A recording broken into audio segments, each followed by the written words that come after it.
I just wanted to let you know that you're talking.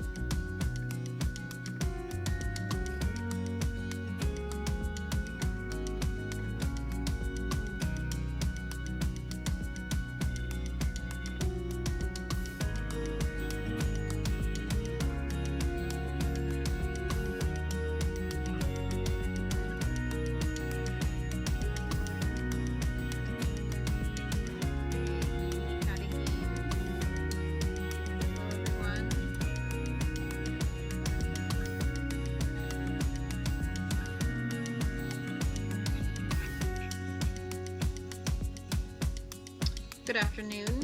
We will be calling the board meeting. We will be calling the board meeting to order in a moment. Could we please hold comments while SPS TV takes us live? After a 5-second pause, I will call us to order.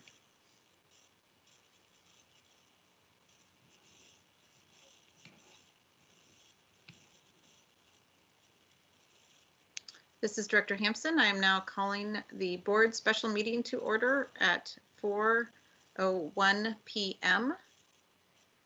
We would like to acknowledge that we are on the ancestral lands and traditional territories of the Puget Sound Coast Salish people. For the record, I'll call the roll. Director DeWolf.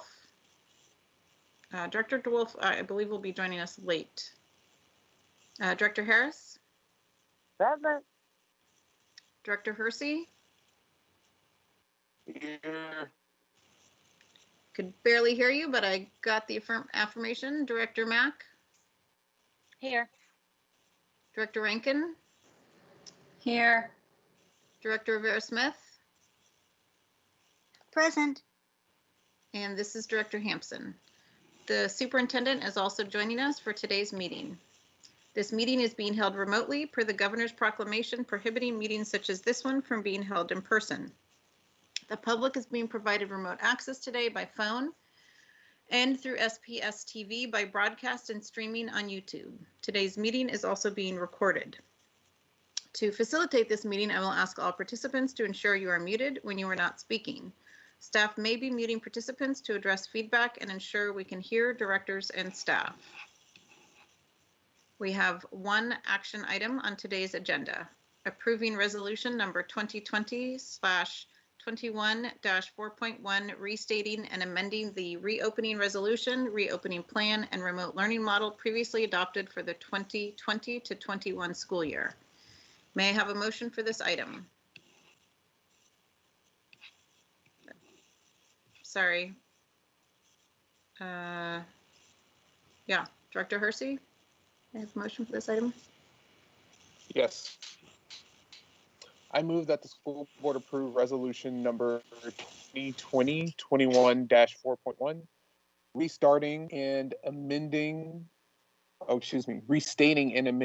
the reopening plan and remote learning model previously adopted for the 2020-2021 school year. Second. This motion has been moved by Director Hersey and seconded by Director Rivera-Smith. This item was discussed during yesterday's regular board meeting. We postponed consideration of this item to today's meeting, and staff and I have since worked to incorporate additional edits based on director feedback and such that the amendment that I had offered yesterday has been incorporated into the original resolution that accompanies the board action report. The updates also address new state guidance released yesterday. Chief of Staff Sherry Cox, I believe you will be providing the staff briefing on those updates. Good afternoon, directors, and thank you, President Hampson. I'm Sherry Cox, Chief of Staff, here to share some updates on Superintendent Juneau's latest version of the in-person reopening plan and BAR. Before I start, I just want to acknowledge the emails that have been received and to let families know that we hear you and that many of us want students back in our schools to receive the high-quality instruction that our educators deliver best in person. As a parent myself, I personally want my high school student to be in school. Today's plan is a first step in returning our youngest students and those needing services to school, and we are hopeful that this is not a last step. We will continue to evaluate the capacity to operationalize in-person instruction for additional grades as we also continue to monitor the COVID-19 activity in the community. Again, while I'm presenting this information, this is truly a cross-divisional effort, and other chiefs stand ready to answer questions from directors should they come up today. As a quick reminder, Superintendent Juneau's recommendation to the school board is that pre-K through first grade students and students receiving special education services in the moderate to intensive service pathways return up to 5 days per week of in-person learning to begin on March 1st. That up to language is a change from yesterday. This again is approximately 9,000 students in grades pre-K through 1 and approximately 2,000 students in our special education services. I want to just go through and call out the specific changes to yesterday's, the bar since yesterday's meeting. So please note that the date was changed to reflect today's date. The word conditionally is struck throughout the bar because this recommendation is no longer contingent on COVID-19 activity. On pages 2, 3, and 6 of the bar, any reference to the decision tree has been changed to reflect the new Department of Health's documents, the Washington State Department of Health Toolkit, tools to prepare for provisions of in-person learning among K-12 students at public and private schools during COVID-19 pandemic. On page 3, the language reflects this new guidance from DOH and has a noteworthy content change. So I want to just read this loud so we are clear on this recommendation. The Washington State Department of Health, DOH, has prepared a new toolkit to assist school districts in deciding whether to resume, expand, or reduce in-person instruction. This toolkit includes the DOH health and safety measures and labor and industry requirements, as well as a matrix that summarizes the provisions for in-person learning based on community metrics. In following the new guidance, Superintendent Juneau's recommendation is to return pre-K through first grade students and students in the moderate and intensive service pathways to in-person instruction regardless of the COVID-19 activity on March 1st, 2021. Though that is a substantive change, and I just want to call that out. There were 2 questions asked yesterday, and President Hampson, I'm happy to take those 2 questions now if you'd like, or to wait until you go over the resolution. How would you like me to move forward?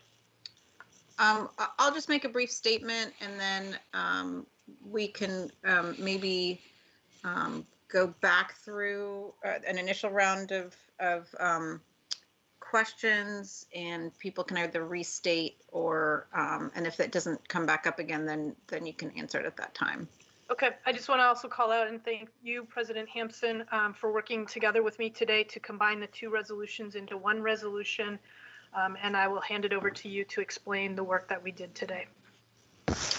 Thank you very much. Back at you. It was, all of this did come together very quickly over the past week and a half. And so I'm glad that we were able to bring together the 2 versions that I believe reflect a broad array of input from labor partners, from community, not in as much as it represents any final end to this process, but that as a next step, it is a reasonable and appropriate next step for us to take. And I think that we do have a common sense of understanding of needing to move forward.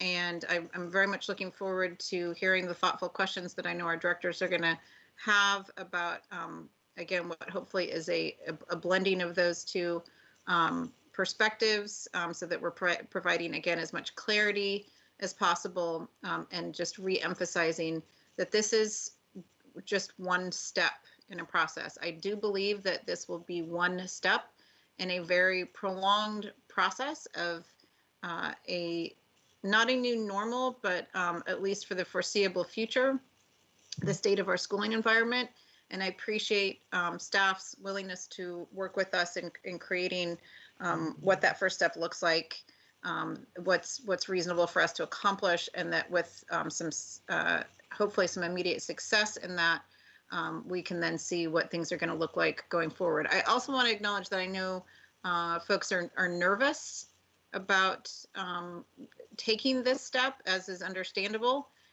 This is a time of great ambiguity and change. We don't even see this disease as we did in June when we first started talking about putting together our initial resolution.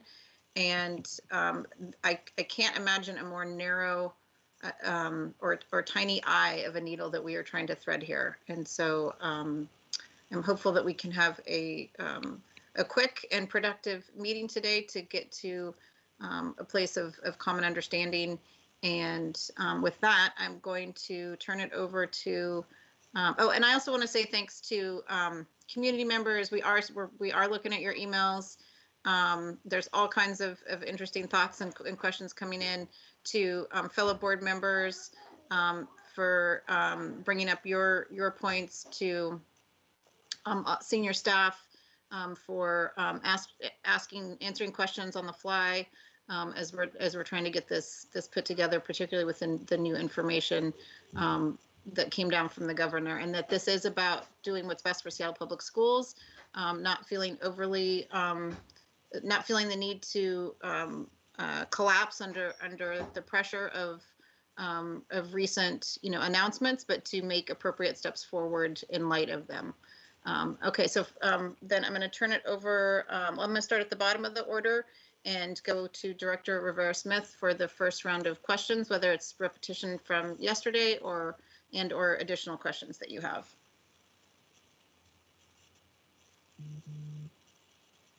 Director Rivera-Smith. Thank you. Yes, thank you so much. And thank you both, to you and to Chief Cox. Director Rivera-Smith, can others hear her? I don't hear her very well. I can hear her. Okay, maybe it's me. Okay, go ahead, Director Rivera-Smith. Okay, I'll try to talk louder, sorry. Thank you for your work today on this, to collaborate and get these documents out to us. Definitely still curious about just the guidance that's come down. I see it referenced here in the bar regarding it's no longer a decision tree, it's more on the Department of Health toolkit. And in looking at that, I do understand that there's also more required health and safety protocols. Is Chief Podesta available to speak to those? Go ahead with your question, Director Rivera-Smith, and either I'll answer your question or I will hand it over to the person to answer your question. Okay, I just want to know if he feels confident in our ability to meet those guidelines.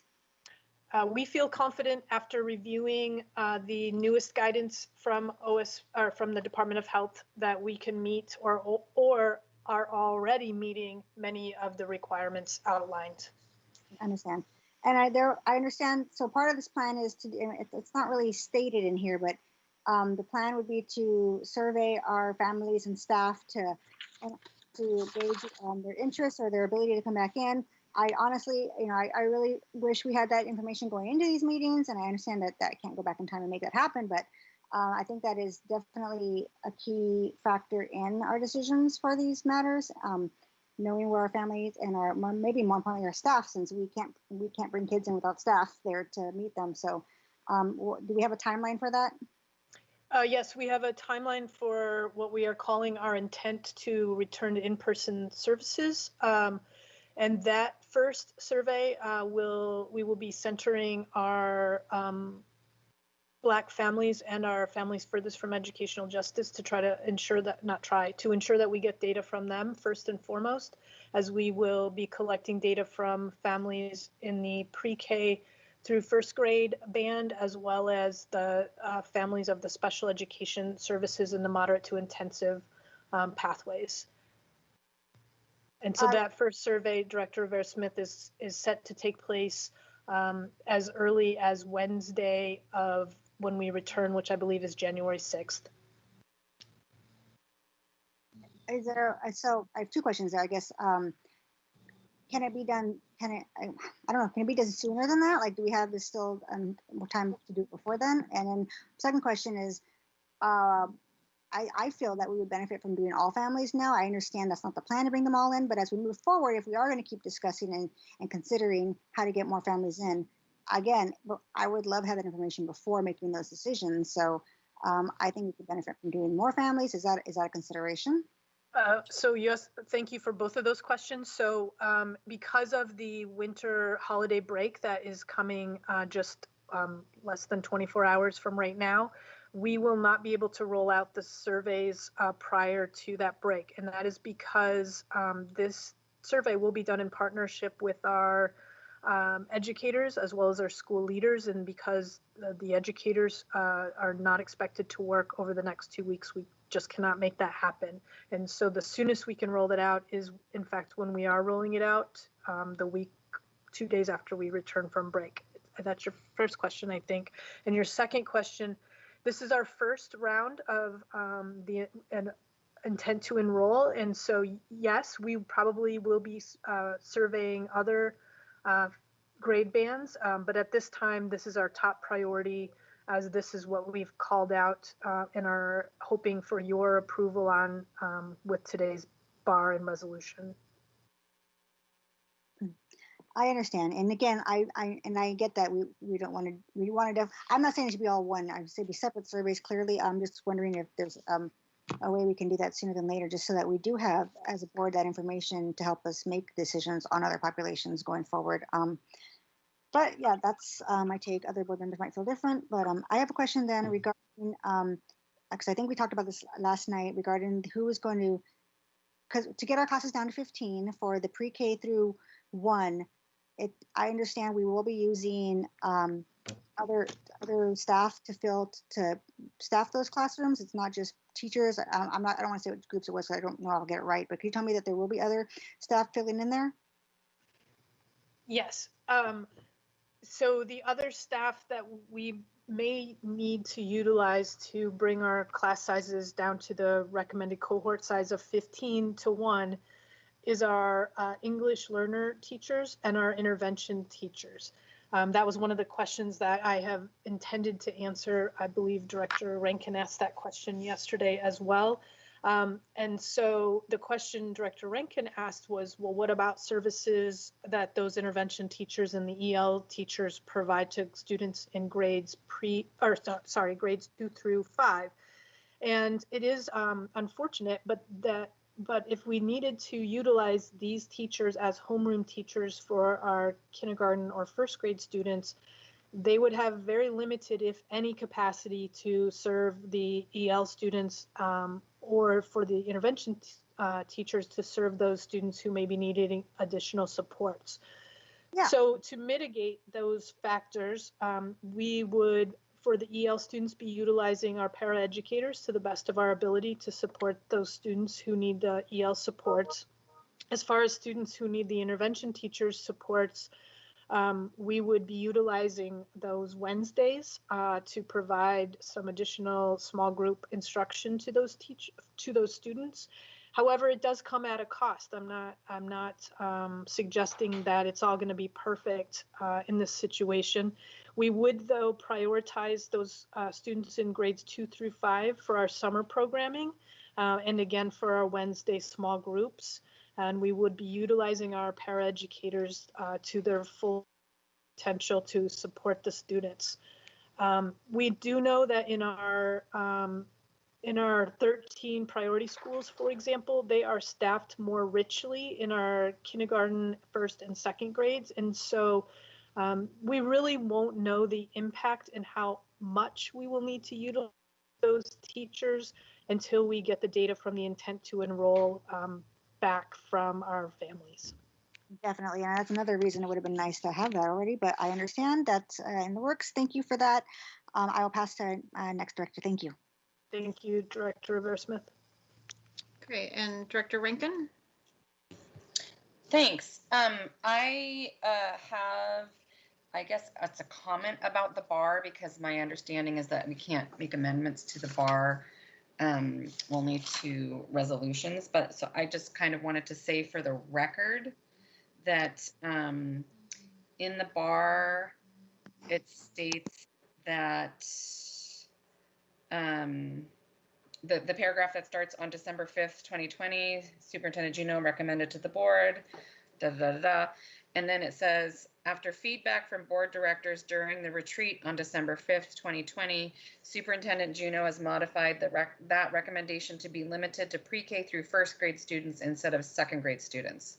I just kind of wanted to clarify that. That makes it sound like the board was arguing for fewer students to come in person. And I just want to make it clear that the discussion that was had during the retreat was that the staffing that we have available to spread out, to reduce class sizes and spread out kids is it's only possible. We only have sufficient staffing to send back pre-K through first, and that's the limitation. And then that was the discussion and kind of the agreement that that's what made sense to do. So I just kind of wanted to state that for the record that you know, board feedback wasn't specifically don't include second graders.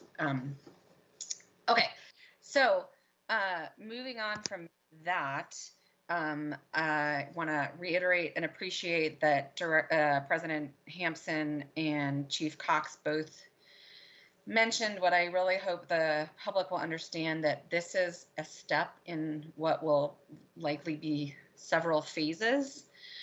This is not the end all be all for the semester or for the rest of the school year necessarily. That, but as President Hampson said, with so many things to consider and moving parts and uncertainty, having something really concrete that address some needs that have been pretty universally accepted as priorities seemed like the best course of action to think about today. So to follow on the question that just was answered that I had asked yesterday, I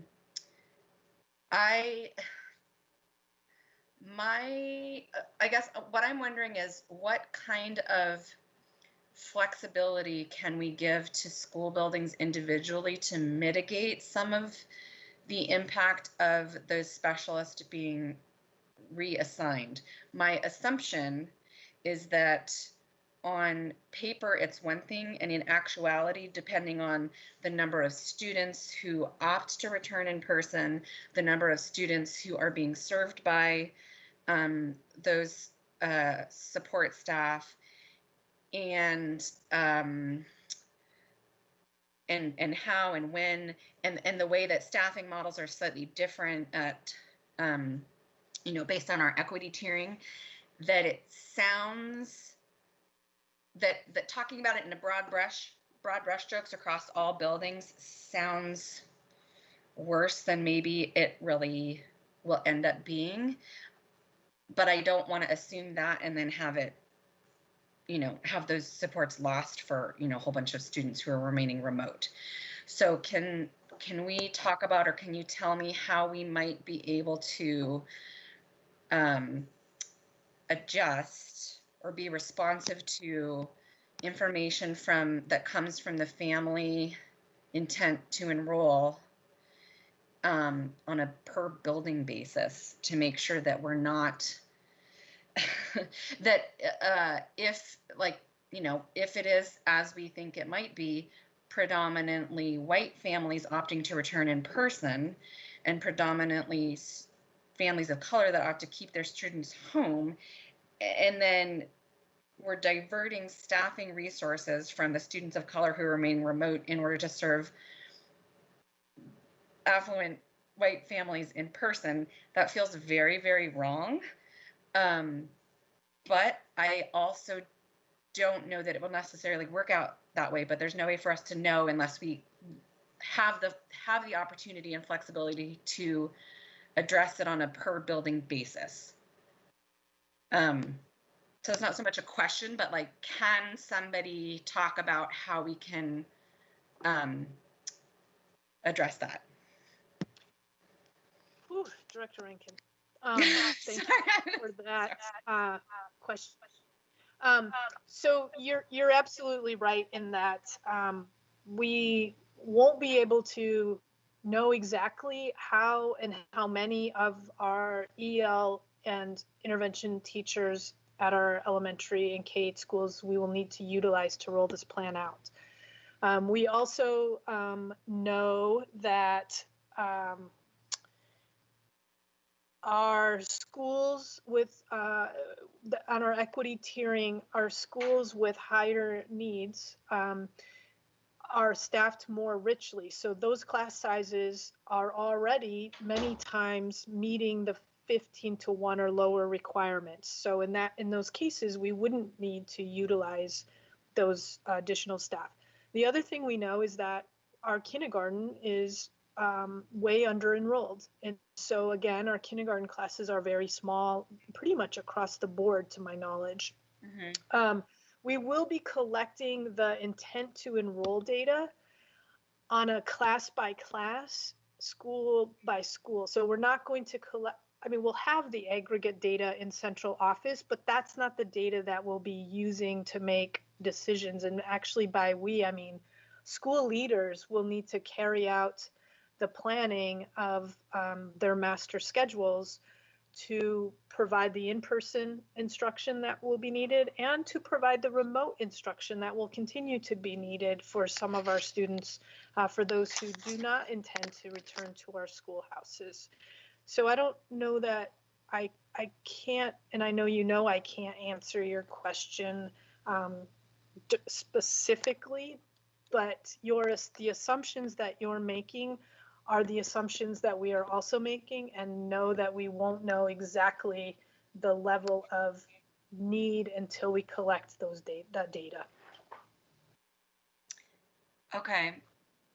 So I guess what it really comes down to is once the data is collected, so assuming that we move forward with what's on the table right now, the data is collected, how can we make sure that, I guess, what mitigation do we have to make sure that like buildings know that we want to support them, not in completely blowing up something that they may have created now that works really well, particularly for students for this educational justice. And that, you know, I mean, I just find that, you know, sometimes something comes down from central in a very kind of, it's received in a very kind of black and white way, or it can be. And then that's when unintended consequences sort of happen. So I guess my ask is, can we have a commitment to, you know, continuing to have communication between principals and central office and keeping the board in the loop about the intent to enroll, and make sure that we do not end up in a scenario where we are taking resources from the students that we are trying to center? Director Rankin, I will commit to you, yes. And I will also commit to, my colleagues might not like me after this, but we will bring you, the board directors, in a Friday memo or in some format, our intent to enroll information on a class by class level, or perhaps school by school. And then we can start to do the staffing analysis around how many of our, based on that data, how many of our interventionists and how many of our EL teachers would need to be utilized to provide a homeroom space for our K-1 students. And we'll start to do that analysis in central office. And then we believe it or not, we try to always work with our school leaders in that decision making. And we are committed to our strategic plan, which calls on us to serve first and foremost our Black boys and teens, and and then students from educational justice. So I'm committed. I just committed our team to bring you the data from the intent to enroll, and then our staffing analysis based on that data. And again, our plan is to do not just the survey in January, but also as we get closer to the March 1st date, we will do another survey and bring that data to you as well. Okay, thank you. And then second question, I'll promise I'll make it quicker. It says March 1st.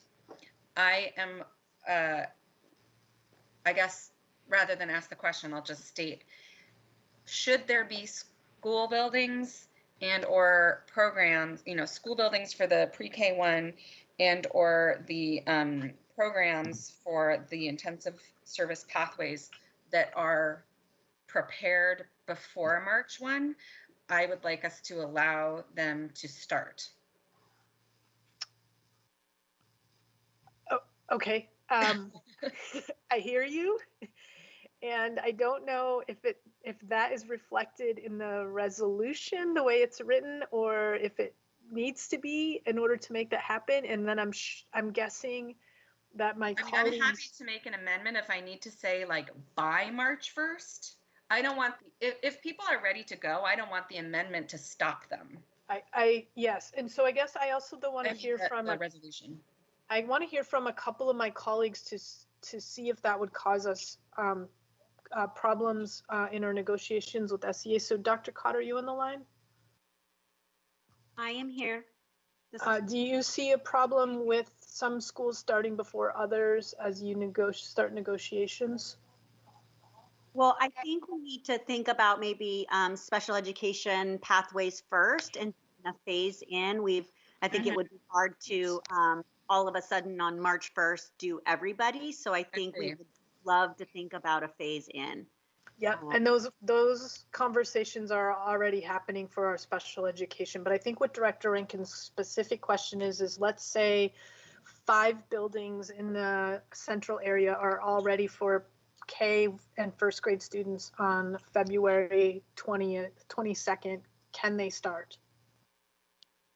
I'd want to talk about that with colleagues. Yeah, and I want to hear from Fred and from Wyeth as well on that question. Because, Fred, do you want to, Chief Podesta, do you want to address any concerns you might see with that? I think just standing up building operations early, I mean, the likelihood it would be a small delta, if any, but having inconsistent practices kind of across the system is a challenge. And then I think we would have trouble ramping up transportation for just some schools and not others. Okay. So there would be challenges there, and it's possible, but it creates. I guess I don't want on March 1st to mean in no situation could it start sooner. So like as Dr. Codd was saying, I would assume and imagine also, especially that some of our service model pathway programs would be, they're a little more self-contained in terms of numbers of people and logistics, and that they might be ready and really eager to be together in person. And I just don't want anything in here to prevent them from doing that if they are able.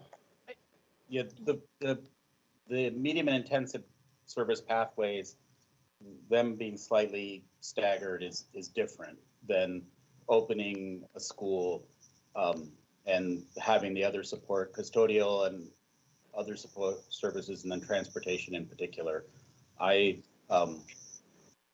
Can I propose an amendment to say by March 1st instead of on March 1st?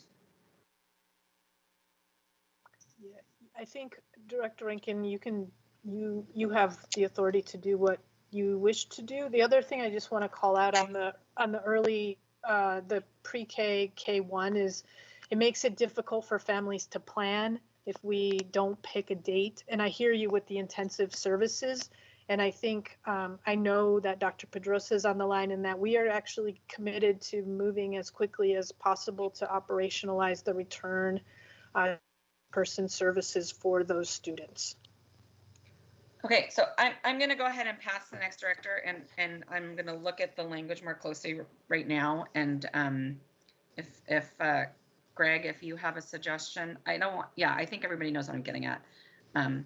Director Rankin, my plan was to, after we'd had the chance to ask some in-depth questions, that I would come back around And that at that time we could discuss any prospective amendments which we'd need to consider before considering the underlying.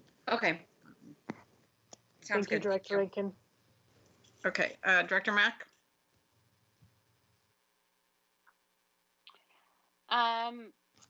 Okay, I have a couple of different questions. I think first I will tack on to the question around timing and whether or not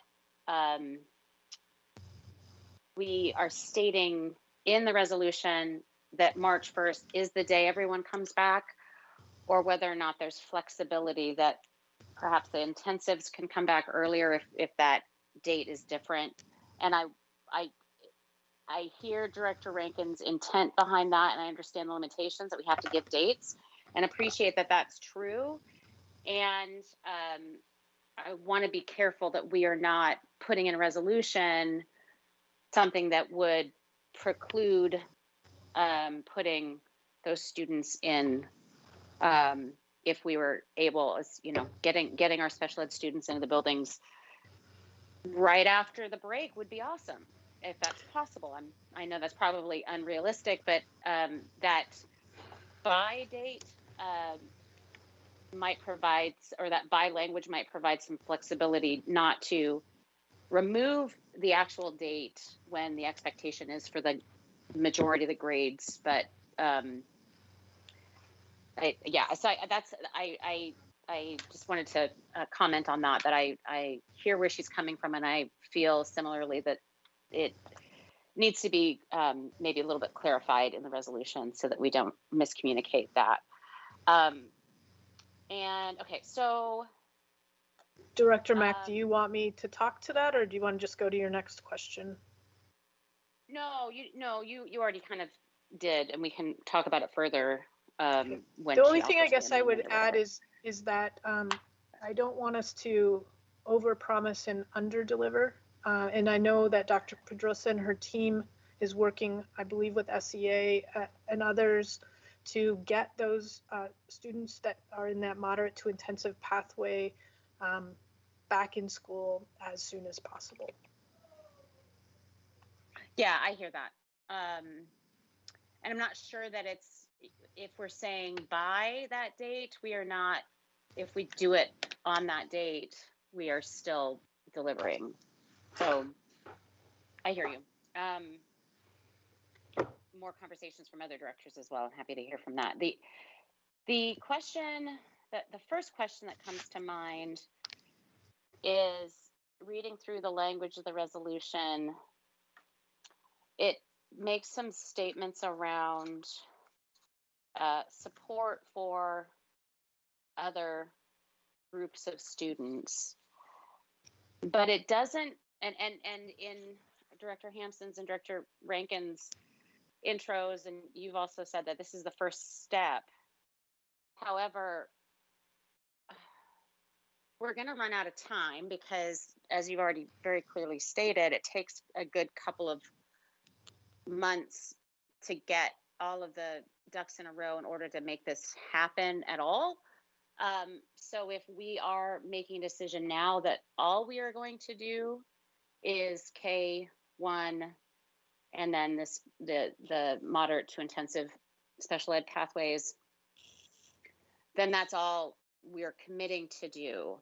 I heard that there's a commitment to try to bring more students back by March 1, but I don't understand where that commitment actually is stated in the resolution.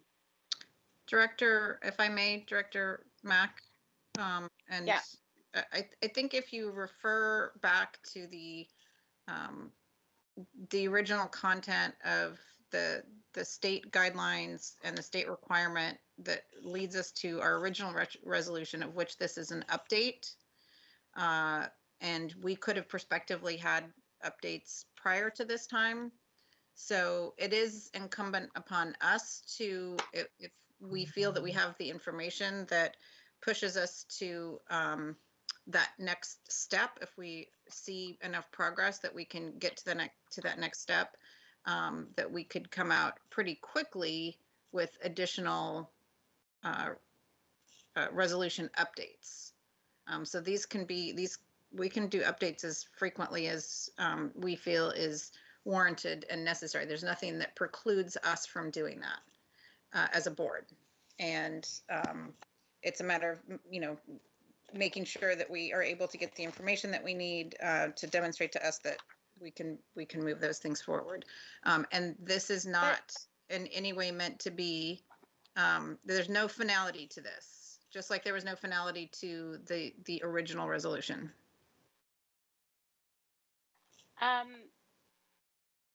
And it clearly states that this is intended to be updated in the original guidance. I think the only thing I would add to what Director Hampson just shared is that Director Hampson and I had a very brief conversation today about the need for staff and the board to continue conversations immediately when we return in January about the recommendations that were put out by the Department of Health. Because should we fall into the low range, which I know is extremely unlikely, but it does call on us to bring back all students to in-person instruction. And so we do need to remain in close conversations and in collaboration with each other on how to lift the requirements outlined in the Department of Health's matrix.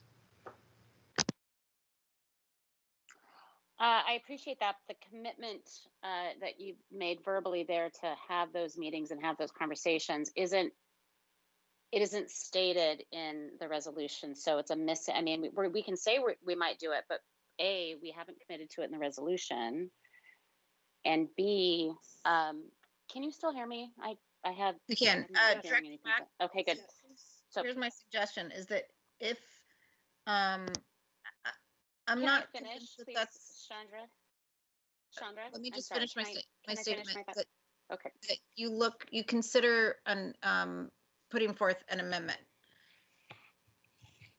Yes, that's what I'm wanting to know is whether or not that we should make, or I should offer an amendment to clarify the commitment that there will be additional meetings, surveying of other groups, et cetera, to assess the next steps along the chain, and that this is just the first one, because I don't see that anywhere in here. So I'd have to, come up with that on the fly, and I can work on that as we move forward. The other group that actually has me concerned that we are not including in this first round is the English language learners. And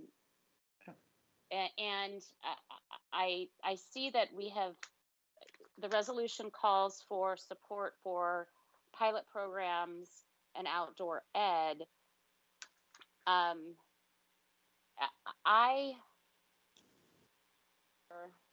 If it wouldn't be appropriate and possible, given our building capacity and our staffing capacity, to also target, just like we are with the moderate to intensive students, target bringing back our English language learners.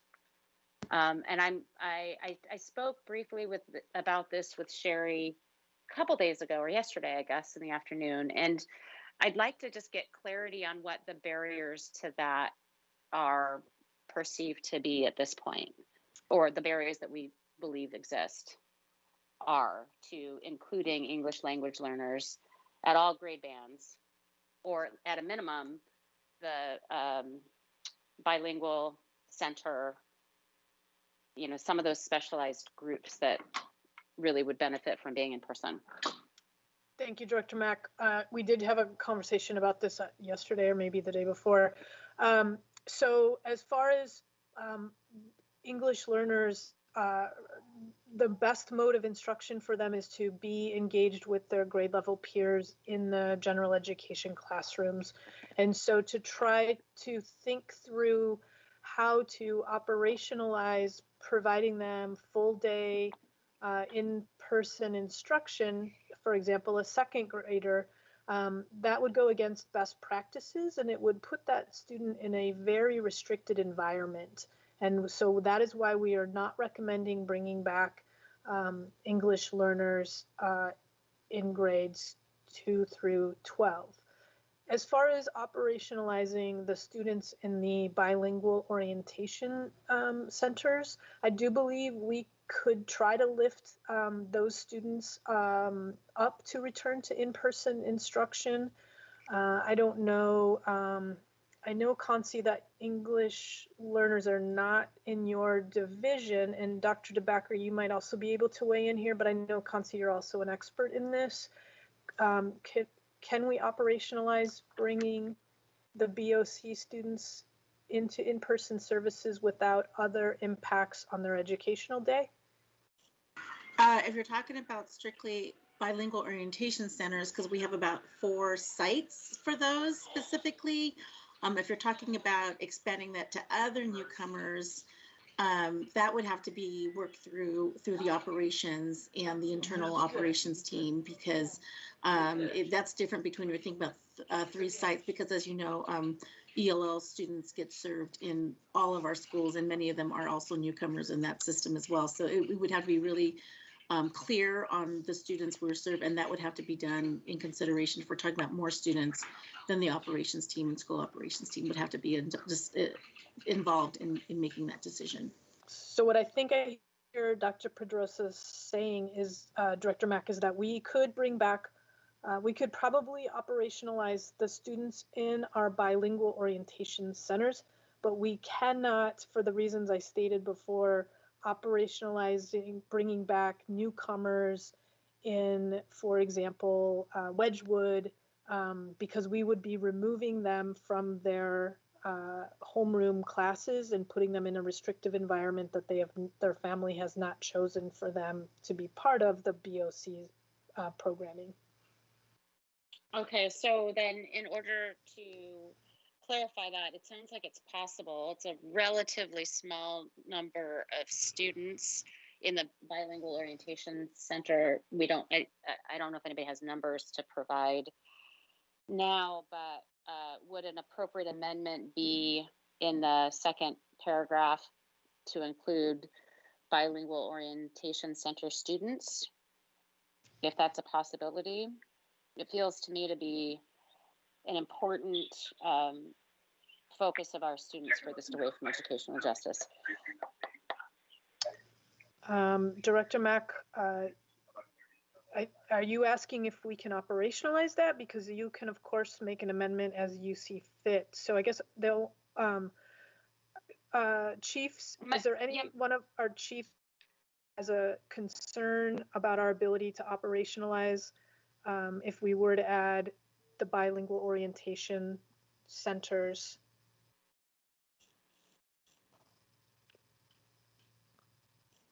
And I guess my last, maybe we could pause that, as maybe staff need to look at enrollment numbers and the building capacities and pull that information up and see whether or not it is operationalized to, at the first blush. And maybe that'll take a few minutes to do. I can come back to it, but I would like to propose that if it is operationalized and possible, that I'd like to ensure that we're including those students in this first step. So I do want to call. Wait to get to, okay. Yeah. Director Mack, can I call on? I do want to call on Dr. DeBacker to make sure that our students in the BOCs are already are not in general education classrooms. So Dr. DeBacker, are the students at the BOCs only with other newcomers?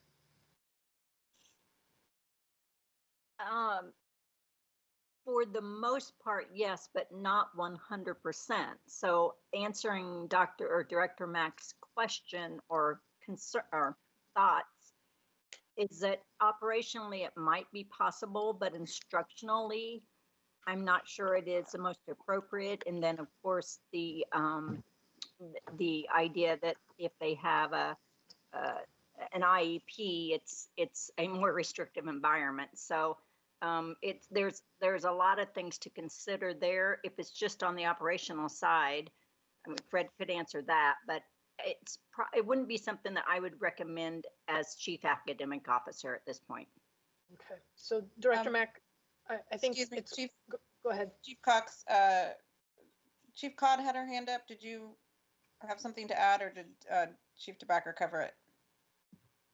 Yeah, this is Clover Codd, Chief Human Resource Officer. I'll just add, we can always think about these as goals, kind of leading up into and phasing in, but we do need to take into consideration the staff survey and the data that comes back from our staff survey about who might be requesting remote accommodations. That will factor into this as well. And then my understanding is that if we were to think about those 4 bilingual orientation centers at those elementary schools, we would, in order to realize and implement what we're talking about here, we would possibly need to bring back 2nd grade in those 4 schools so that we could make this happen.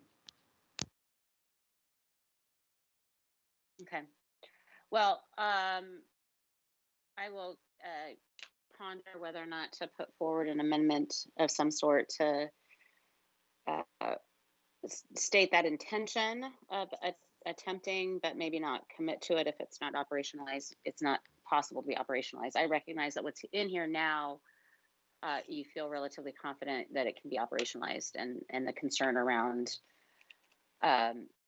these additional students is, I hear you. So let me ponder that. And my last 2 more questions. Director Mack? Sorry, I do have, yeah. No, I know. I just want to say before you ask your other questions, if you want to have that stay as a highlighted pin, we can certainly, and as Chief Cox stated, likely should consider additional resolution amendments as soon as we come back in January. And this could be one of those that would by then have a greater bit of data so that we could put that into action. The critical thing here is to actually start the clock on a number of things, including notices to childcare, bargaining, that kind of, and getting buildings set up. Whereas some of those other things we can certainly, that aren't super impactful in terms of sheer numbers, we can resolve when we come back. So what I just to clarify what I hear you saying, which I think is totally appropriate, either I could offer up an amendment to try to put it here now, or it could be included for the record that here are the specific things we want to come back and discuss in January to move those other students forward. So I hear you. I will debate on which direction kind of makes sense after other directors have the opportunity to speak and ask their questions. The other 2 questions I have is about kindergarten in specific. I know that we're down in enrollment because students, they may have enrolled and then didn't come because it was remote. We have to accept students if they come back. So are we going to be reaching out to those kindergarten families that enrolled but didn't show up, or having some sort of feedback loop to check in with them because they may go, oh, look, now we can have in person and I'm bringing my student back, and that'll change the number significantly. So I'm wondering how we're going to do the survey of all of those students that were in kindergarten in particular that were perhaps enrolled at the beginning of the year but then did not show up. Director Mack, I believe we are only currently planning to survey the students who are enrolled in Seattle Public Schools. I don't want to lose something, though, that Dr. DeBacker said around, and I'm going backwards, about our students in the BOCs. Our teaching and learning team is not recommending that we provide in-person services by pulling these students out of their current settings. So I don't want to lose I know we can operationalize it from a facilities and perhaps staffing, but the teaching and learning experts are not recommending that model. So I think, Dr. Pedrosa, is that correct, that we are only planning to survey the currently enrolled SPS students? Yes, that's my understanding. Thank you.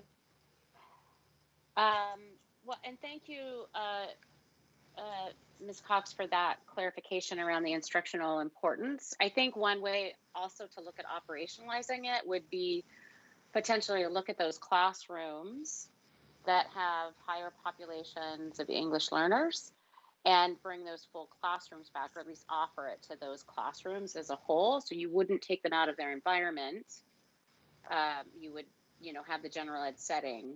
So it's a question to ask about whether or not prioritizing that group of students, it may yield that, say, in a third grade class, there's, X number of students, and that class, it would be offered to come back in person or some combination of that. So I understand it's tricky, and I hear what you're saying.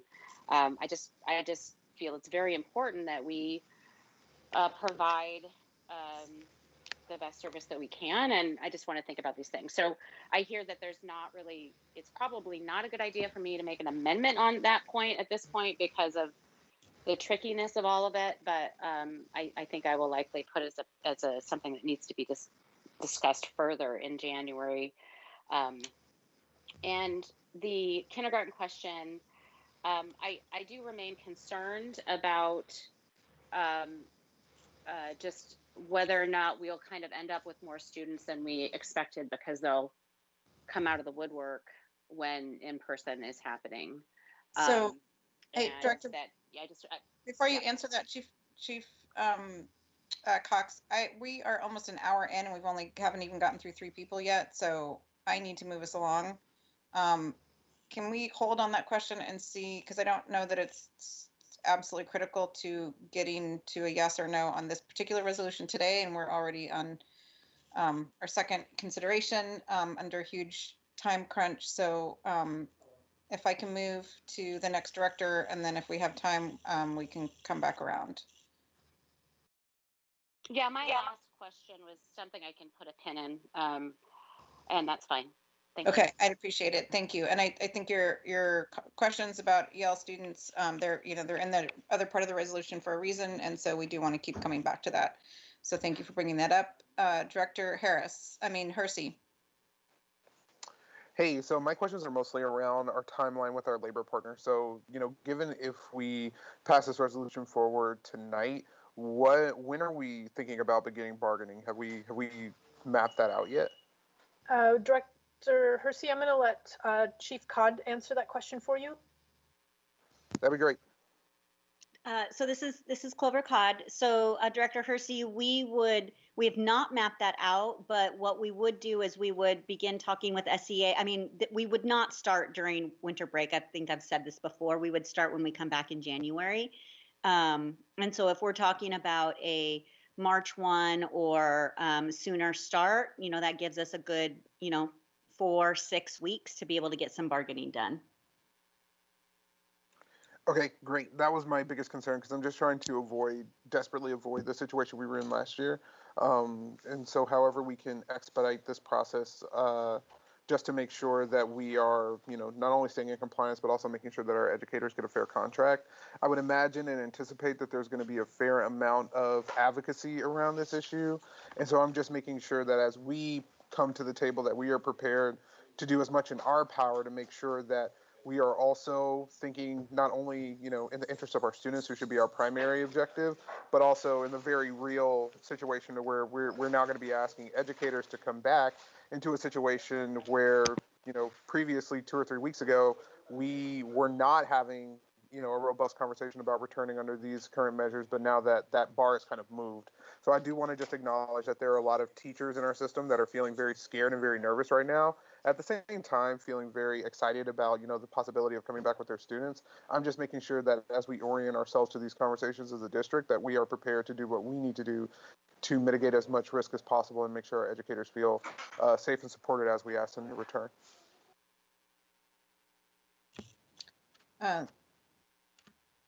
Did you have any response to that, Chief Cox, or? No. Thank you, Director Hersey. Okay, Director Harris?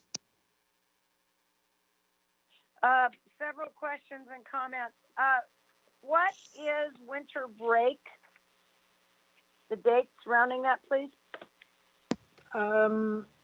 It starts Monday and runs through SEA members return to work on January 4th. Okay.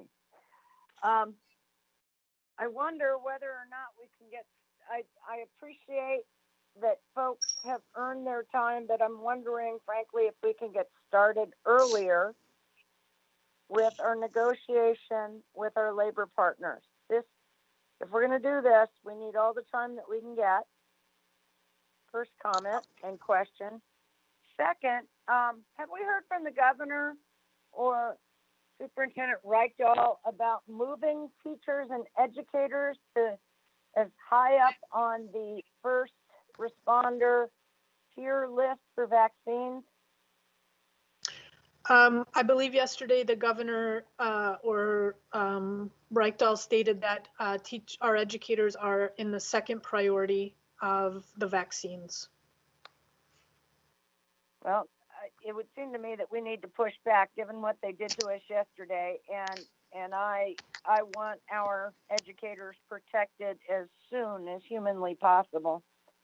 I also wonder whether we can't get our surveys out, and certainly we could put a reference in there that says, we appreciate you're on break. However, if you choose to voluntarily answer this, and it seems to me as though we should be surveying our families yesterday or last week.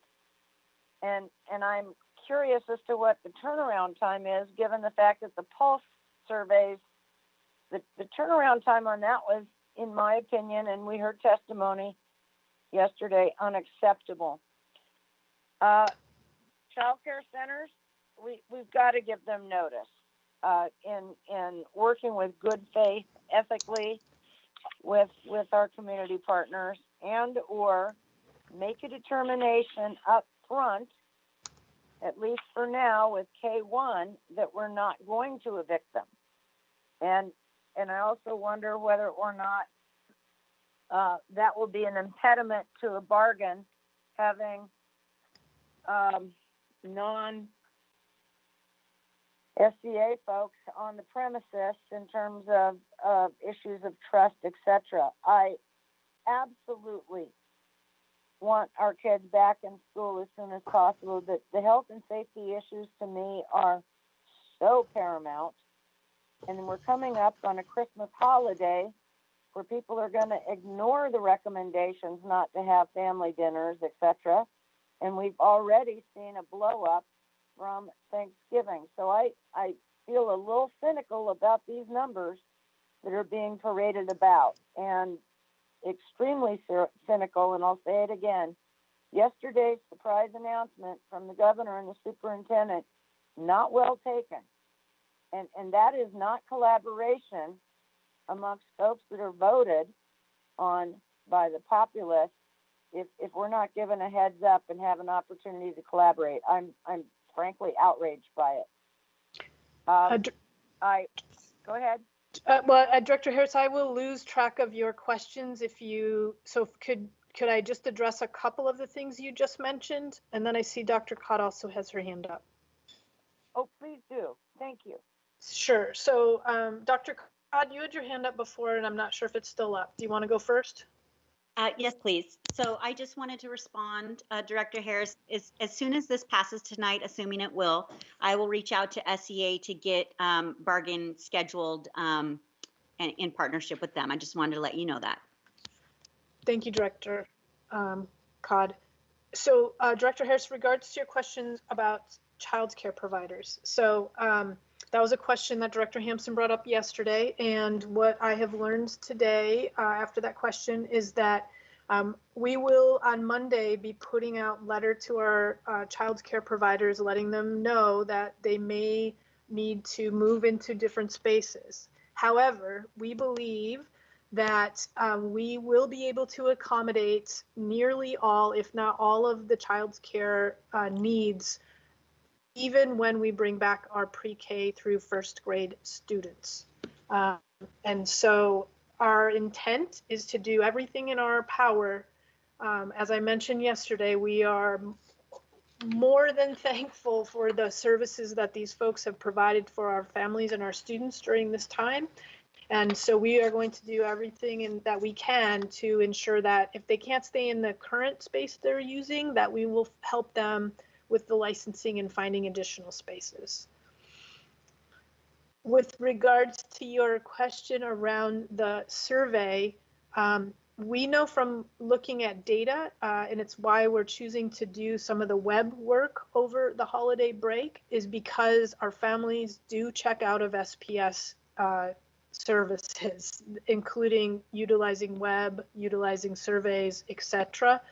And because our educators are a key part of the surveying, those folks are not working in the next 2 weeks. And so we need them because they are making direct calls. For example, I know some on Consi's team are calling every single student's family on their caseload. And so we cannot ask them to do that work over the 2 weeks of the holiday break. And the turnaround on getting the data back, we hope it's quick. If I have a class of 15 students, I should be able to reach all 15 of them in a day or two and get that data back. I don't know, Dr. Pedrosa, is there anything you want to add to that? I want to add that the enrollment planning team has already drafted a survey to go out.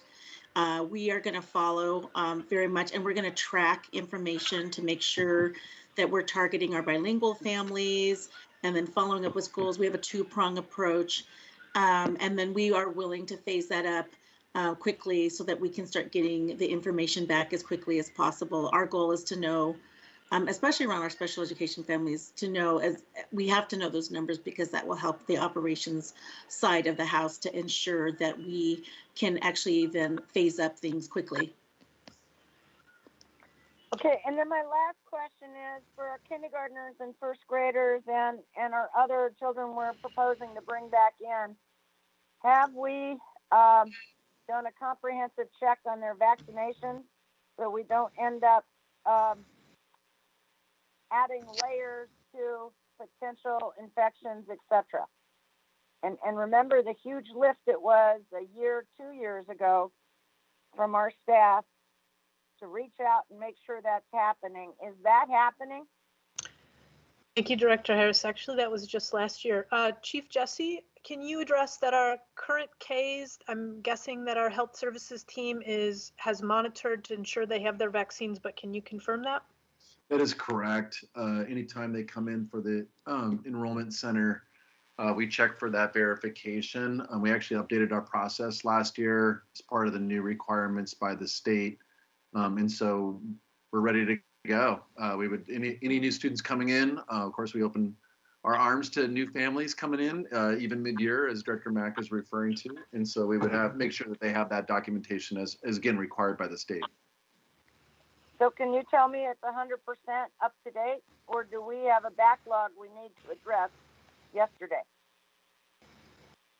There's no current backlog, but again, just based on any additional new enrollment, we would be ready to handle that. Again, we're just following the requirements, and so they have 30 days to make sure that they demonstrate that they have that the paperwork, so that we're assured that we're ready to go. Can you go back to that? You're talking about a 30-day window. What percentage do we have that are up to date right now? I don't have the number right on, but I can put that in the Friday memo. Outstanding. For sure. Thank you. Thank you, Director Harris. Okay, that takes us to Director DeWolf. I'm sorry, who joined us at 4:57?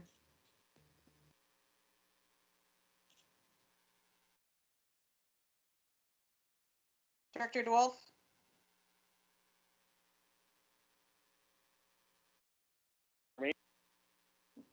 Got a word. Are you there? Can you hear me? Yep, now we can. Okay, sorry, I think somebody muted me. My first question is actually for Director Hersey. I know that he holds regular meetings, and so I'm just curious what folks from those regular meetings are saying about reopening, if you have any insights for us.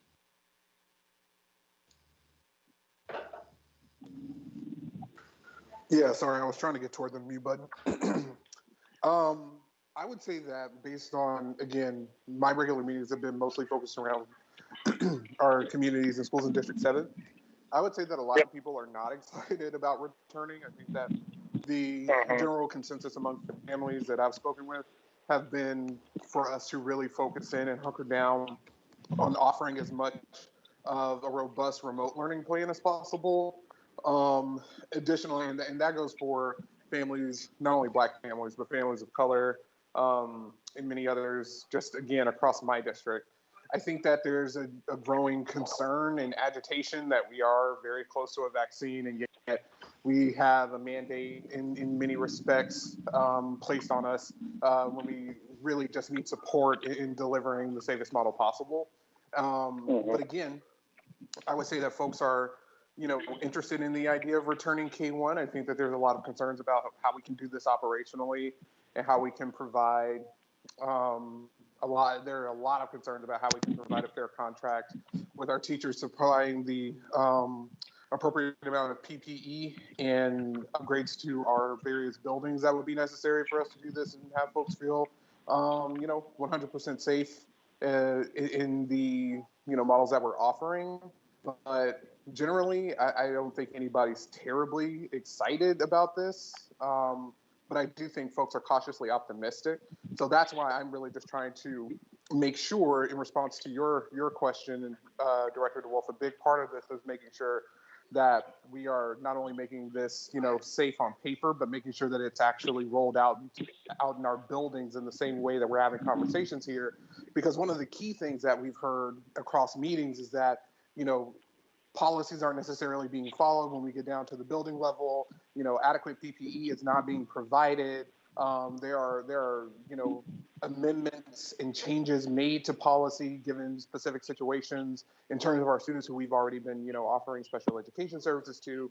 And while I can neither confirm nor deny, how much of that is actually being followed or done from building to building, the sheer fact that we have folks coming on to community meetings saying very clearly that they don't feel safe and it's not aligned with the policy that they're reading from the district, I have serious concerns about our ability to operationalize this in a way that we think that we can versus what we know is going to be a shortcoming in a lot of our buildings. Thank you, Director Hersey. That's really helpful because I had my community meeting on December 3rd, and I will say the biggest topics were one was around the outdoor education, and so I didn't get a lot of conversations that were fiercely demanding reopening. It was more about making the best of what we have now. So I appreciate kind of your context because I just want to make sure that there is a groundswell, and I know it's just so hard to read, at least from my perspective, where the community is landing because we really are representing 37,000 families with 37,000 different opinions of the basket. So the other thing I wanted to ask Sherry is, do you have a sense about what Bellevue is doing and how ours is different, and anything we can learn? I know that they just came out with their plan, but do you have any sense about from theirs? I don't have any more sense, Director DeWolf, than what was mentioned in the Seattle Times article. I'm certainly willing to reach out to the superintendent and his staff to learn what their anything that we could learn from them for their January opening. Sure, I appreciate that, and hopefully. And then I listened to the governor's budget today conversation, and in his highlights, he says this: projected education funding needs for the current budget and the first year of the next budget have fallen by an estimated $831 million, largely due to lower school enrollment and pupil transportation costs amid the pandemic. The governor proposes to reinvest some of that savings to meet critical needs while using the rest to help balance the budget. My concern is that we are heading into a time the state is not going to step up and either hold harmless or provide us more resources or put more money into what it's going to take to make sure that we can do this safely, just because of the language here, which is saying they're seeing that our lower enrollment is actually a cost saving. So that's one thing I just highlighted that was really troubling when I was listening to that. The last thing I just wanted to confirm was that this does include McKinney-Vento and Title VI Native Education students, correct, in the prioritization?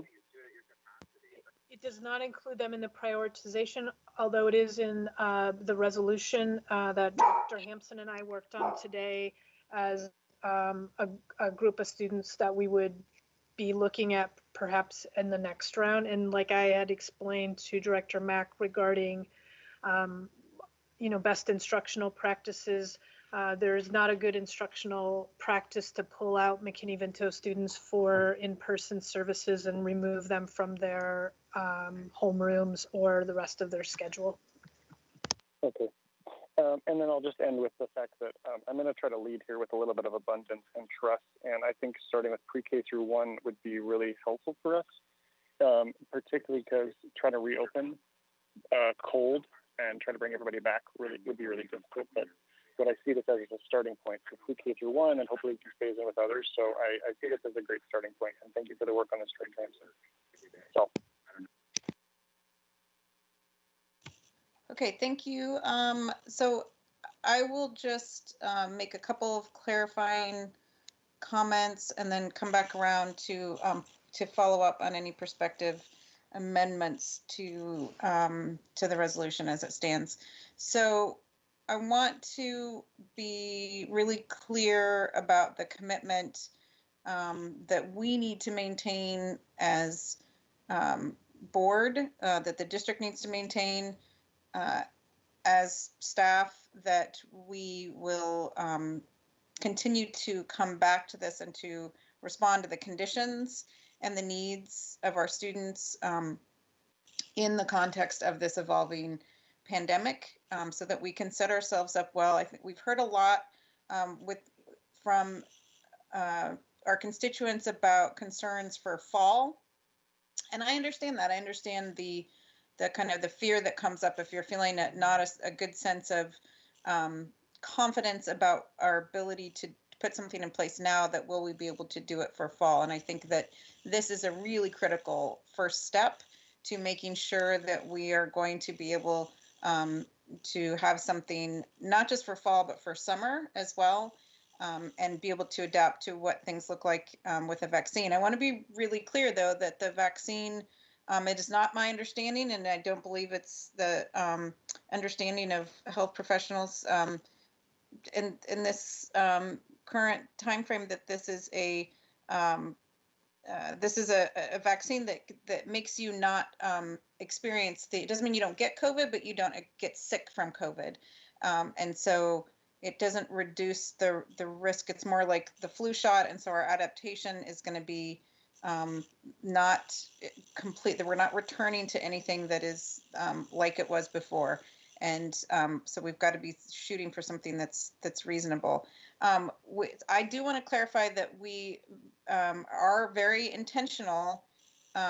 These aren't throwaway resolutions in the body of this. When we talk about using outdoor and community opportunities to increase our supports for those doing pilots in their schools, which is what we're calling them now, but we'd like to see additional focus in the coming months on particularly lifting up students further from educational justice, students receiving services as McKinney-Vento, who are in foster care, Title VI students, that those students become focal points for providing additional services. And there already are some schools that are doing that work as they're building up their outdoor pilots, and there are other ways that we can do that. We can look at hubs.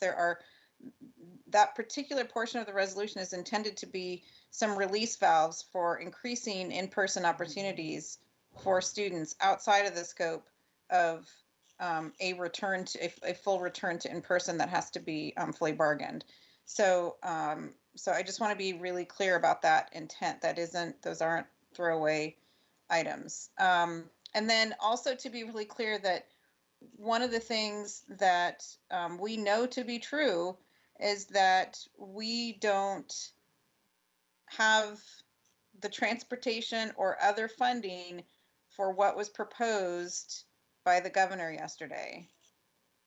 And I need for our constituents to hear that loud and clear. I appreciate you bringing that up, Director DeWolf, and providing that additional information, because it is not something that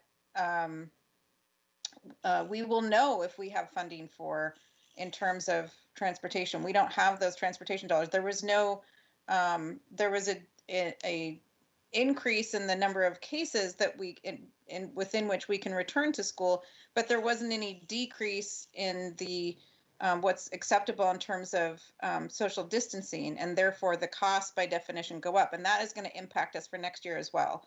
So there's significant budgetary concerns and gaps that none of our school districts are going to be able to fill, particularly if we have a governor that is looking at lower enrollment and cost savings while we have been staying at home as an opportunity to divert those funds elsewhere rather than reinvesting them back in our schools. And then we still have those intense counseling needs that got vetoed and didn't come back. So we really do. I really appreciate so many families that wrote and called and said that they were advocating at the state level for better support for how we're operating our schools right now. And I think we need to see more of that advocacy, particularly around funding if we are going to try to do more, because we cannot do this without, you cannot spread kids out and have more staff, much smaller classrooms, many more buses, and not have it be really expensive really quickly. And that doesn't even cover the cleaning, for which he only proposed $3 million for the whole state, which is a joke. So the other thing that I just want to say that is in this resolution that I heard loud and clear from Director Hersey, and that I feel incredibly strongly about, is we absolutely need to hear and see very specific data and dashboards that clarify for us that in fact our buildings, this is one thing I do appreciate that came out of the governor, is that we are really going to be held accountable for and need the funding for providing consistent, safe PPE and health and safety guidelines in every building extremely consistently, and being able to validate that consistency. And that's something that I don't think that we've gotten there as a district yet, to have that level of trust. I know we need that in order for our labor partners to feel that we have their backs, and I want them to feel safe, and I want them to have trust. And so whatever we need to do to build that is absolutely paramount. And with that, I'm going to go back to Director Rankin. You have a proposed amendment that I believe you're ready to put forth, and is that? I do. Okay. Should I do that now? Yep. Okay, I would like to propose an amendment to the resolution to add in the be it further resolved paragraph where it says, be it further resolved, the board has reviewed, hereby adopts a phased reopening of in-person services in schools for pre-K through first grade up to 5 days per week starting on March 1st, 2021, as well as for the following special education service pathways. And here is where I'd like to insert beginning at the start of second semester as possible. I just lost my wording. Beginning at the start of second semester as possible, comma, and no later than March 1st, 2021.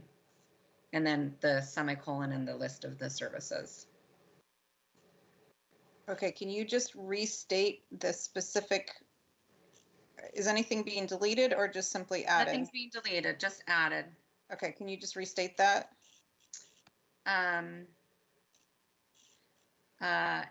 Yeah, so where it says a phased reopening of in-person services in schools for pre-K through first grade up to 5 days per week starting on March 1st, 2021, as well as for the following special education service pathways, insert beginning at the start of second semester as possible. I just lost it again, sorry. And no later than March 1st, 2021? Yep. Okay, I don't know if Ellie's able to put that up. Ellie, are you capturing this? I believe Greg just sent it to her.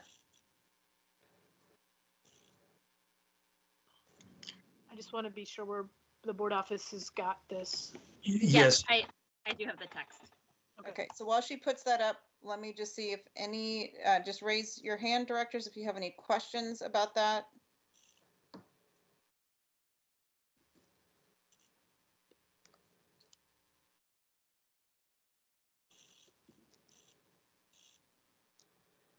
So I'm just going to read one more time that it would then say, be it further resolved that the board has reviewed and hereby adopts a phased reopening of in-person services in schools for pre-K through first grade up to 5 days per week, starting on March 1st, 2021, as well for the following special education service pathways beginning at the start of second semester as possible and no later than March 1st, 2021, colon. Yes, that is my amendment. Directors, do you need for me to wait to see it on the screen? If so, please raise your hand or speak up. Otherwise, I will do a roll call on this amendment. Oh, actually, sorry, we need a second. Yep. Second.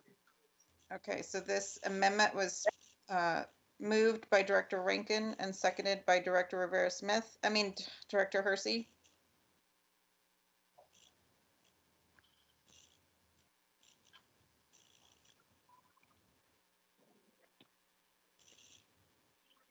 Okay, so can we go ahead and do a roll call?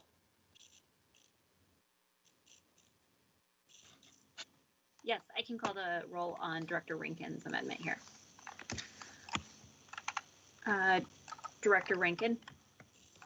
Aye. Director Rivera-Smith. Director Rivera-Smith.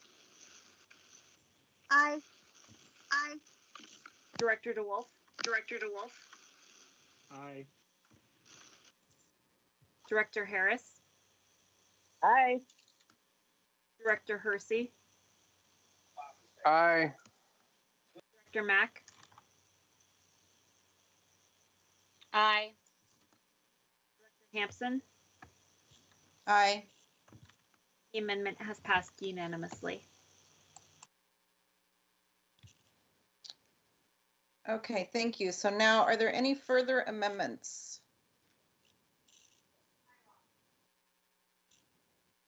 This is Director Mack. Yes. I was typing it out and about ready to send it to Ellie.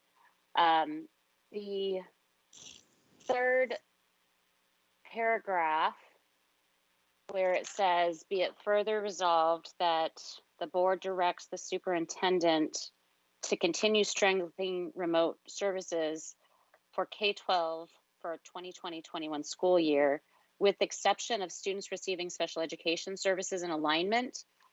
The way that this whole paragraph reads makes it sound like it's awkwardly worded. It basically states that we're not providing services. It's confusing because it's a very long sentence. So my suggested amendment to it is essentially just to reorder the language to be more clear. So it would read,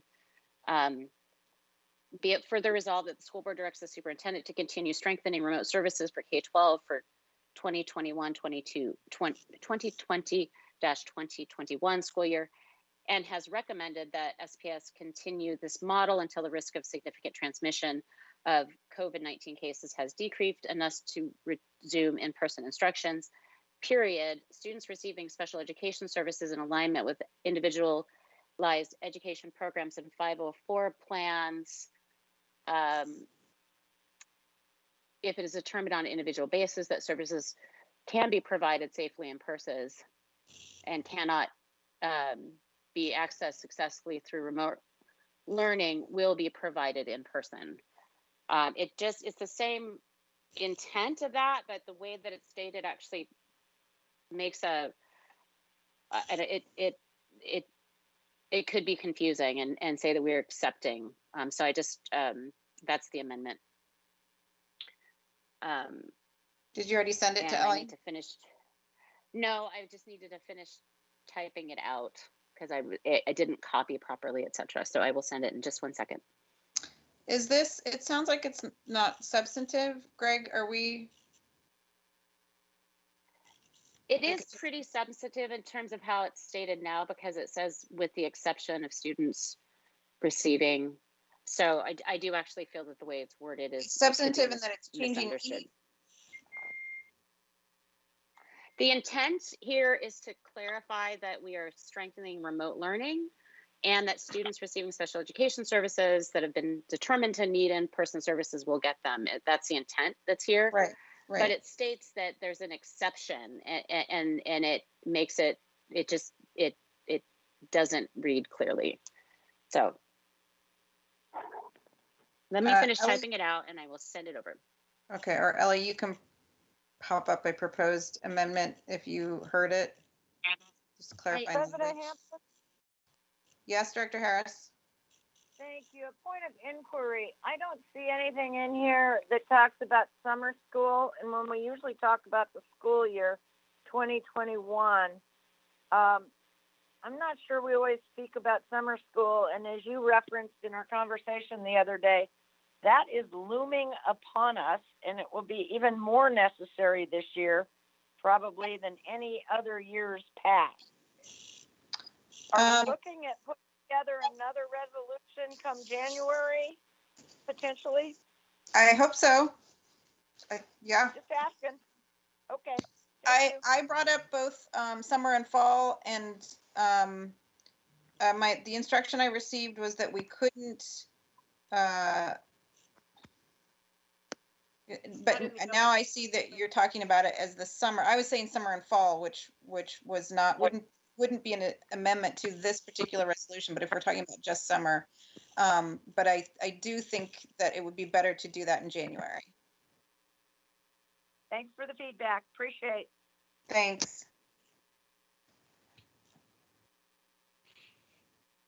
Okay, I did just email that to Ellie and school board directors. You can all see that language in your inbox. Hopefully it comes quickly. I believe it very much maintains the intent there, but corrects this, potential confusion around how it's worded, that it would be accepting special education students. And anyway. Okay, does anybody have any questions or concerns for Director Mack's amendment?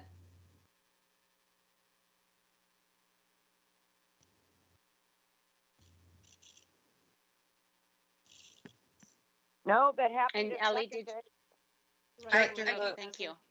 Director I have Rankin? a clarifying question. It hasn't come through my inbox yet, but basically, am I understanding right that Eden, the way it's worded right now, sounds like we're strengthening remote learning for everyone except for these special education students that are getting some services. Exactly. Yeah, thank you. Yeah, I can see why it would be that way, so I appreciate the clarification.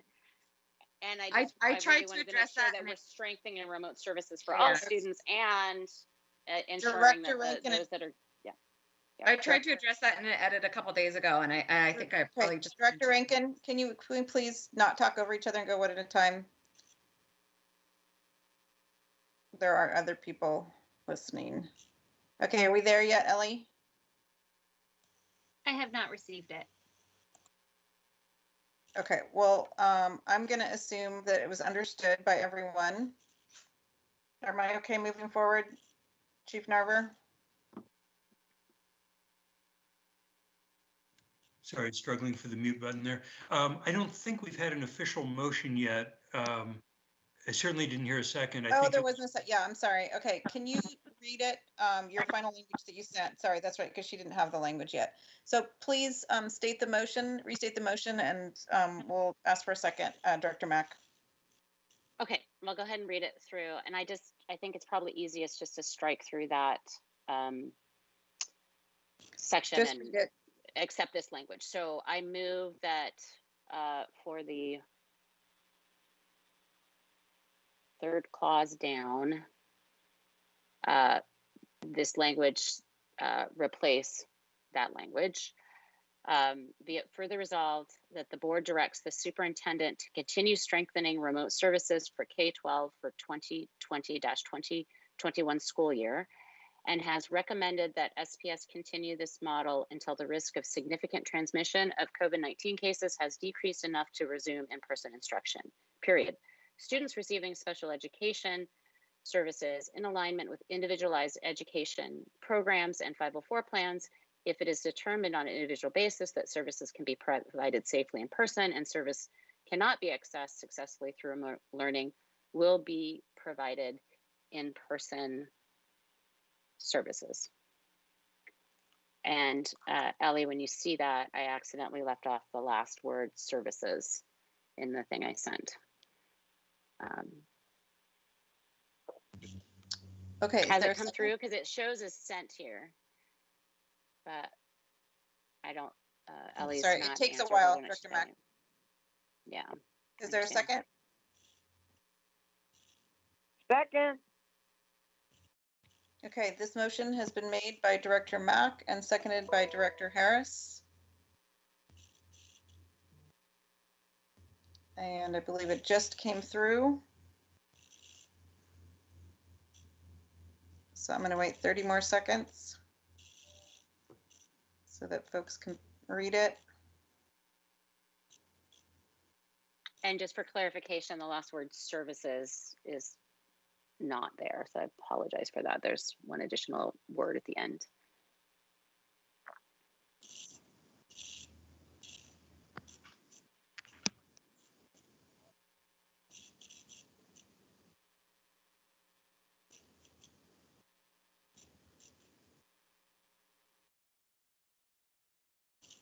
I'm not sure if it's large enough to be read, but I did try to pop it up on the screen. Ellie, can you add the word services to the end of Director Mack's amendment? Yes, I'm actually just showing the email right now, but I will include that. I don't actually think it's the motion. necessary. I don't think it's necessary. It says service before that. It would be redundant. Okay, that's fine. Thank you. So as it is in the text is fine. And there's one just minor typo, so I will, I'm sure Greg will confirm that I can make any spelling and grammatical small fixes. Confirmed. Okay, There's so a with hand, that, there's a hand raised somewhere. I don't know where, but there's a hand raised. It's me. oh, okay, Director Vera-Smith. I'm wondering, should this say pre-K 12? No, because we're not doing pre-K remote, are we? Yeah. Yep. Pre-K is remote right now. I accept that friendly amendment to say pre-K. Thank you.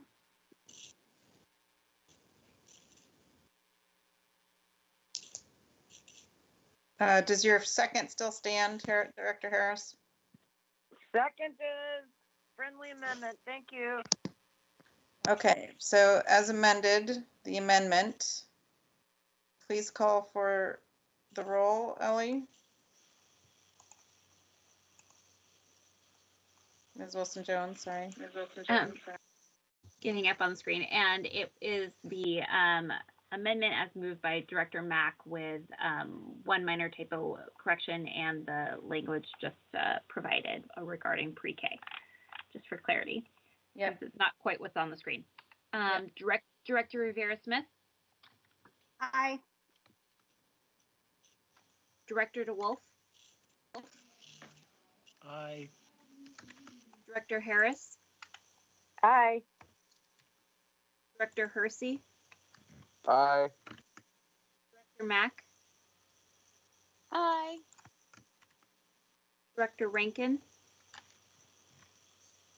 Aye, but I had a question about the addition of pre-K that didn't get seen, and I don't know if it's too late.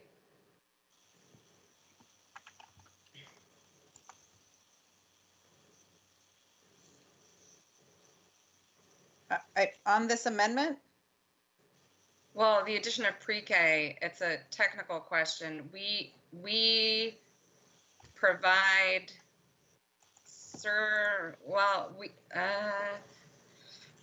maybe it doesn't matter, but we're a service provider for pre-K, but that's not necessarily our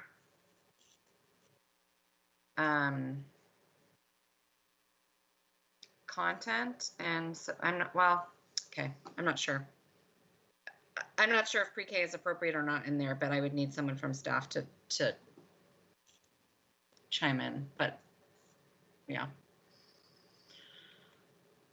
Okay, well, let's move forward and amend it in January as necessary. Assuming the vote passes. So please continue, Ms. Wilson-Jones. Returning to the roll, Director Hampson. Aye. The amendment passes unanimously. Okay, so now can we move for a roll call for the underlying resolution? Director Rivera-Smith? I had another amendment. I emailed out. I think it just came in to everybody. It is regarding, it's in the bar. I basically took language from the bar and made it a be it resolved. The paragraph on page 2, starting at SPS will continue to monitor COVID-19 transmission rates with reference to the Washington State Department of Health Toolkit, tools to prepare for provisions of in-person learning among K-12 students at public and private schools during the COVID-19 pandemic, the availability and efficacy of COVID-19 vaccines and evolving health and safety guidelines from the federal. Sorry, Director Rivera-Smith, I need some context for this. What are you doing? I'm taking that section that I was reading right now to put it into Before you read it. There it is. Are you adding an additional section to the resolution? Yes, it would be its own section because I tried to find where it could fit into a current section, but it seemed very clunky. So it would just be a separate section. Again, it's just the exact language from the bar. I did not change it at all. It's just to solidify that we are going to keep those conversations going because I know we said it. It's in the bar and we talk about it. But you know what? I feel like they're just because we're trying to build that trust and we don't quite have it with community. I want to make sure that we are being very explicit and directive in our intent to continue. Before we consider this, I need to check in with Chief Legal Counsel Narver. The everything else that we've done so far has been an update to our prior resolution. So I want to make sure that we can add a section that wasn't there before. Yeah, this needs to be handled a little bit differently. I also wanted to point out a couple things. The words DOH decision tree that are in Director Rivera-Smith's amendment are actually struck out in the bar, but when you cut and paste them, they reappear. And the numeral 1 after the parenthetical is a footnote. That ought to come out as well. What we've done so far what the board is doing in the resolution is replacing some provisions of the August resolution to update what model we're under and what some of the other provisions are about remote learning and other services. This is more an obligation that the district is undertaking in the bar. There's no reason it couldn't simply be added as a resolved clause. It is a new addition, and so it is in effect replacing things, even though this topic wasn't dealt with earlier because it reflects new developments. I don't think it's a problem just simply adding this as a new be it resolved clause at the end of the resolution with the changes that I just mentioned to formatting. Thank you. I just resent it, correcting those errors. I'm really sorry. Yeah, copy and paste, grab them. And again, I want to just, as reassurance, I mean, as Director Hampson, sorry, President Hampson already noted, you know, we could have been updating this all along. We could have been having these conversations and doing updates, but things fall and we don't. And I want to make sure that this is at least in there as another safety for us, for staff, and for our community, that we will continue that commitment we make. Commitment we make in the bar is actually taken into account in the resolution. Thank you. Okay, if there's any, I don't know how much conversation we're going to have about this, and I do want to get to the underlying resolution. I believe we will have an opportunity to come back around in January to a resolution that is a little bit broader in scope, where we do consider things that we haven't been looking at that aren't updates.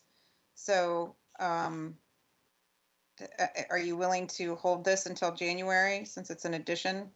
I feel like this is making that commitment that we will come back in January. I mean, that was sort of my understanding of this paragraph being in the bar even. So I feel like Well, it it's is- also elsewhere. We're required to do this, and it's elsewhere in the documents, right?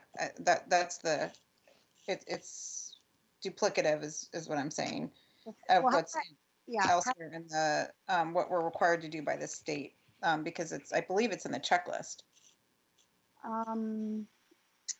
I don't know. I mean, the part about, I mean, this goes into what we're going to do, consult with the board and community. I don't think that's in a checklist, but how about I We're make the board.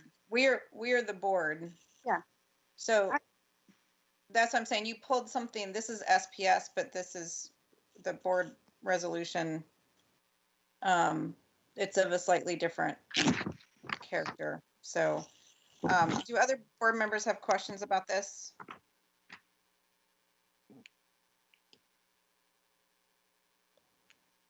I would second it and support just confirming what's written in the bar, that we will be, this is kind of getting what I was getting to around the commitment that we're making, and that it isn't explicitly stated. So I appreciate having that. Okay, I just want to be clear about the actually commitment stated that who is making. When we resolve. Okay, so this we, is the district. But we aren't the district, we're the board. Granted, this is a Director direct. Hampson. Go ahead. Yeah, I believe that it's appropriate to have this in the resolution as what we are, as a board, are resolving as part of this resolution. You may disagree with that, and that's No, I disagree fine, but with I'll the statement second that it. because we are not the district, we're the board, and that's part of why this resolution exists, is because we have to make that clarifying directive. So that's fine as long as we're considering it in those terms. Do other directors have comments, questions? I have this Director Rankin. I have my hand up. I don't know who sees Oh, that. go ahead. You're putting your hand up. I would. I think this is like, we as the board, since we write the resolutions and call the meetings, I feel like this is already I don't know. The resolution that I feel like this muddies this resolution, that this is a specific directive to begin in-person instruction by starting with pre-K through 1 and intensive service pathways. And that is what this resolution is today. So this seems to then sort of broaden it into other. I think it should wait. Okay, I'm gonna, in the interest of time, I'm gonna go ahead and just call for the roll on this as it's written.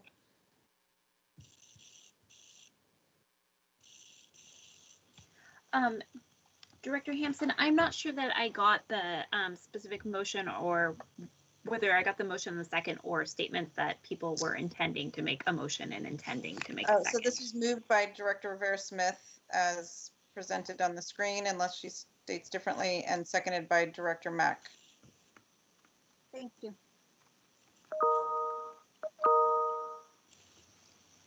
Okay, and moving to the roll call then on the amendment on the screen. Director DeWolf.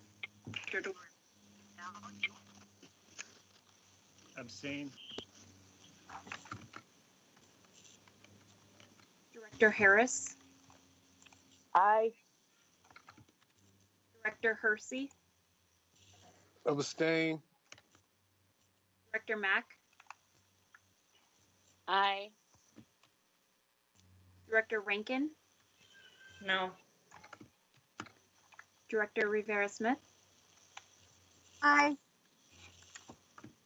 Director Hampson. No. Amendment has passed with a motion of 3 yes to 2 no with 2 abstentions.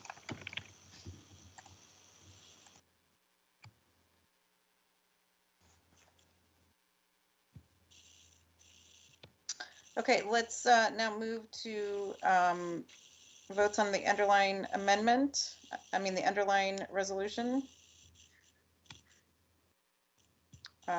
Which has been moved and seconded. I think we want a motion to approve as amended, approve the. Oh, I'm sorry, thank you. Director. Yeah. As amended, and please mute if you're not speaking. I move to approve as amended. Do I need to read the entire amendment again? Or, excuse me, the entire motion again? No, I don't think so. The motion's been introduced and seconded, and we have a record of the amendments that have passed. Fantastic. Second. So I would need a second. There we go. Okay, the amended motion has been moved by Director Hersey and seconded by Director Vera Smith.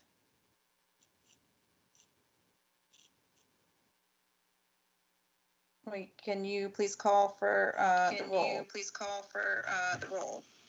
Director Harris. Aye.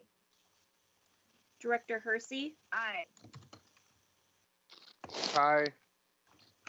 Director Mack. Aye. Director Rankin. Aye. Director Rivera Smith. Aye. Director DeWolf. Aye. Director Hampson. Aye. The motion has passed unanimously. All right, thank you very much. As there is no further business on the agenda, this meeting is adjourned at 5:51 p.m. Thanks all. Thanks. Happy holidays.